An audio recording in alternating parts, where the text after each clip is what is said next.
رکو، اگر آج تمہارا دل بے وجہ بوجھل ہے، اگر سینے پر ایک اندھے کا بوجھ محسوس ہو رہا ہے، اگر سب کچھ ہوتے ہوئے بھی دل خالی خالی لگتا ہے، تو اس ویڈیو کو اسکرول مت کرنا۔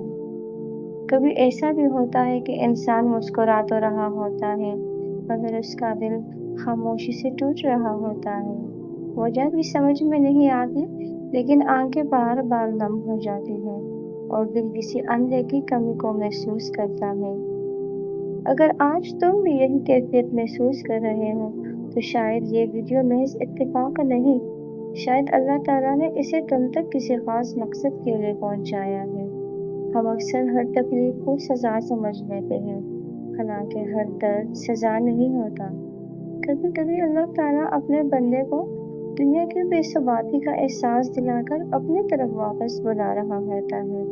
کبھی وہ دل کو اس لیے بے چین کرتا ہے تاکہ بندہ صرف اسی کے در پر سکون تلاش کرے۔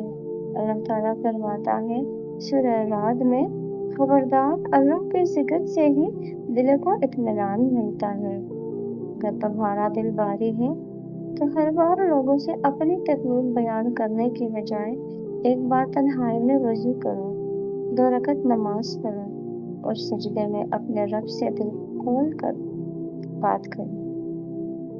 وہ تمہارے ہونٹوں سے نکلنے والے لفظ ہی نہیں، تمہارے دل کی خاموش چیخیں بھی سنتا ہے۔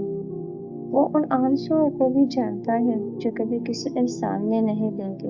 اللہ تعالیٰ فرماتا ہے، اور جب میرے بندے میرے بارے میں تم سے پوچھیں تو یقیناً میں بہت قریب ہوں، میں پکارنے والے کی دعا قبول کرتا ہوں جب بھی وہ مجھے پکارتا ہے۔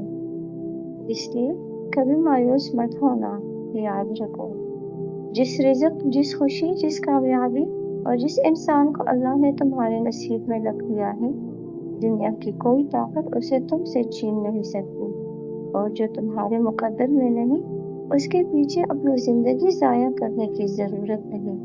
اپنا دل اللہ کے حوالے کر دے، کیونکہ جب انسان سب سے زیادہ ٹوٹا ہوا ہوتا ہے تب اللہ تعالیٰ اسے اپنے سب سے زیادہ قریب کر لیتا ہے۔ شاید تمہاری آج کی بے چینی کل کی سب سے بڑی رحمت کا آغاز ہو۔ اگر تم نے یہ ویڈیو آخر تک دیکھی ہے تو کمنٹ میں صرف الحمدللہ ضرور لکھو، ویڈیو کو لائک اور شیئر کر دو، ہو سکتا ہے تمہارا ایک شیئر کسی کے ٹوٹے ہوئے دل کو سکون مل جائے۔ اللہ تعالیٰ تمہیں ہر غم، ہر پریشانی اور ہر آزمائش سے محفوظ رکھے۔ آمین۔ جزاک اللہ خیر۔